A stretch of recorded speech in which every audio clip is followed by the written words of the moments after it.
আসসালামু আলাইকুম। আমাদের হোম টাউন দক্ষিণবঙ্গে হওয়ায় আমাদের যাতায়াত সাধারণত পদ্মা সেতু থেকেই হয় এবং আমাদের পদ্মা সেতু ছাড়া অন্য কোনো ওয়ে নাই। পদ্মা সেতু টোল প্লাজা থেকে আমরা পার হলাম। পার হওয়ার পরে তবে আমরা সকলেই কিন্তু জানি যে পদ্মা সেতু মূলত লম্বায় প্রায় ৬ কিলোমিটারেরও বেশি। সেখান থেকে আমাদের বাস কত গতিতে চলছে ধারণা করা যায় যে ১২০ এর উপরে বাস রানিং ছিল। কিন্তু টোটালি পদ্মা সেতু পার হইতে আমাদের সময় লাগছে মাত্র ৬ মিনিট। শুরু থেকে ৬ মিনিট মাত্র সময় লাগছে।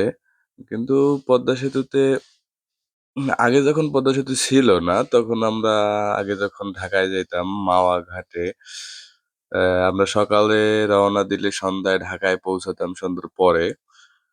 এবং যদি সন্ধ্যায় রওনা দেয়া হইতো তখন আমরা আ সকালে বেলা পৌঁছাতাম ঢাকায়। কারণ আমরা মাওয়া ঘাটে গিয়ে ফেরির জন্য সিরিয়াল ধরতাম। তারপরে ফেরি পারাপার হইতে এই ৬ মিনিটের রাস্তা যখন বর্তমানে যেটা আমরা ৬ মিনিট ভাবছি ওইটা আমাদের আ অনেক আগের সময় যেটা ছিল প্রায় উম ১ থেকে ১.৫ ঘন্টার মতো। যেটা বর্তমান সময়ে খুবই দ্রুত গতিতে যাওয়ার একটা প্রসেসিং বা রাস্তা ওয়ে তৈরি হইছে। যেটা হয়তোবা আরো ১০ বছর গেলে মানুষ বিশ্বাস করবে না। আধুনিকতার ছোঁয়া এভাবেই আস্তে, আস্তে ডেভেলপের দিকে আগাতে থাকে। তা আমরাও চাচ্ছি যে পরবর্তীতে যখন আমরা বলবো কারো কাছে যে এটা এভাবে ছিল, এটা ওভাবে ছিল, তখন তারা বিশ্বাস করবে না। বা বিশ্বাস করতে তাদের একটু আনকমফোর্ট লাগবে। দ্বিধাদ্বন্দ্বের মধ্যে পড়বে।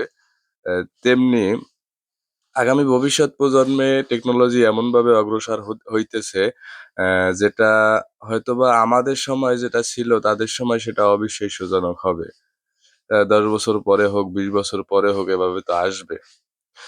যখন মানুষ কল্পনাও করতে পারে নাই যে দক্ষিণবঙ্গে ঢাকা থেকে দক্ষিণবঙ্গে ৬ ঘন্টা ৫-৬ ঘন্টার মধ্যে যাওয়া যায়। ডেইলি ২ বার আসা যাওয়া যায়। যেটা বর্তমান সময়ে পসিবল হচ্ছে।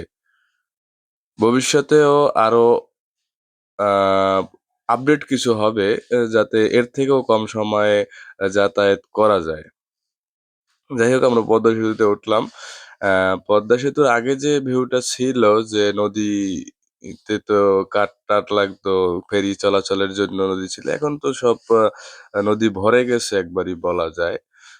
আপনারা দেখতে পাচ্ছেন নদী ভরে গেছেই বলা যায়।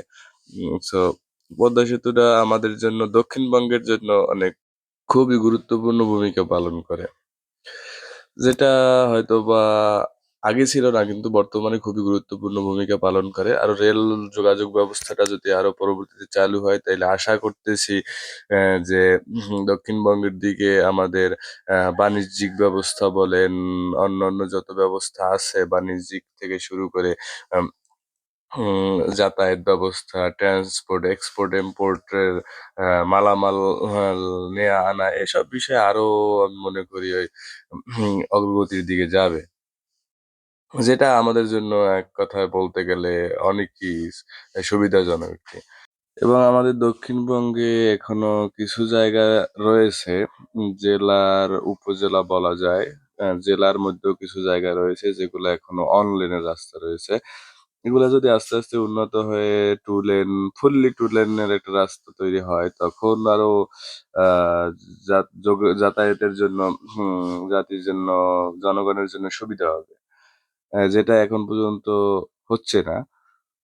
কারণ এই জায়গা থেকে 4 লেন বা পদ্মা সেতু থেকে 4 লেন বা ঢাকার ভিতর থেকে 4 লেন থেকে বের হয়ে যাওয়ার পরে ওই জায়গায় একটা জ্যাম লাগে হয়তোবা গাড়ি ঠিকমতো রানিং এ থাকতে পারতেছে না। অন্যান্য বিভিন্ন কারণে যাতায়াতের সময়টা অনেক খরচ হয় ওই জায়গায়। যার কারণে ওই রাস্তাগুলা যদি ওই যাতায়াতের জন্য ওই ভিতরগত রাস্তাগুলি জেলা বা উপজেলার মধ্যে ওগুলা যদি 2 লেন ফুললি 2 লেন করা হয়, তাইলে যাতায়াতের জন্য আপাতত দৃষ্টিতে সাময়িকভাবে বলা যায় যে সময়টা সাশ্রয়ী হবে। আমরা এভাবেই প্রতিনিয়ত কিছু নতুন, নতুন উদ্ভাবনার দিকে নিজেদেরকে অগ্রসর করছি এবং নতুন, নতুন আ টেকনোলজি বলেন বা ডেভেলপমেন্টের সাথে নিজেদেরকে পরিচিত ঘটিয়ে নিজেদেরকে আপডেট রাখার চেষ্টা করতেছি, যেটা আমাদের জীবনে খুবই সাফল্য এনে দেবে।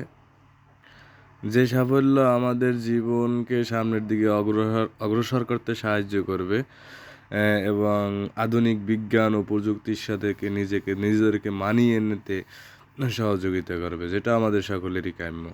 সো আমরা নিজেদের চিন্তাধারাকে এভাবে অগ্রগতির দিকে এগিয়ে নিয়ে যাব এবং দেশকে একটি সুন্দরভাবে সুশৃঙ্খলভাবে গড়ার চেষ্টা করব।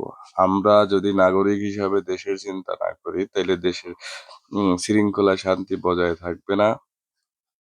আমরা চাচ্ছি দেশ আরো উন্নত হোক, টেকনোলজি উন্নত হোক, তখন আমাদের পরিচয়টা আরো উন্নত হবে। আমরা একটা গর্বিত জাতি হিসেবে দেশকে প্রকাশ করতে পারবো। যাই হোক, আপনাদের সাথে গল্প করতে করতে আমরা পদ্মা সেতু পার হয়ে গেলাম। এখন পদ্মা সেতুর শেষ প্রান্তে আছি, হয়তো বা কিছুক্ষণের মধ্যেই পদ্মা সেতু থেকে শেষ প্রান্তে বলা যায়। পদ্মা সেতু নদী শেষ হয়ে গেছে, সেতু এখনো শেষ হয় নাই, হবে হবে। আহ, এভাবে আছি শেষ প্রান্তে। সো কথা বলতে বলতে 6 মিনিট কেটে গেল, এবং পদ্মা সেতু আমরা পার হয়ে গেলাম, যেখানে আমাদের এই বাম সাইডে আমরা প্রায় অপেক্ষা করতাম। ওই জায়গাটা মাঠ ছিল, যে জায়গায় বাস থাকতো, যেখানে আমরা বলা যায় যে 1-2 ঘন্টা না, প্রায় 3-4 ঘন্টা 5 ঘন্টা অপেক্ষা করতাম ফেরির জন্য, যেটা আজকে আর নেই। সবাই ভালো থাকবেন, সুস্থ থাকবেন। দেখা হবে আবার কোনো নতুন একটি ভিডিওতে। আসসালামু আলাইকুম।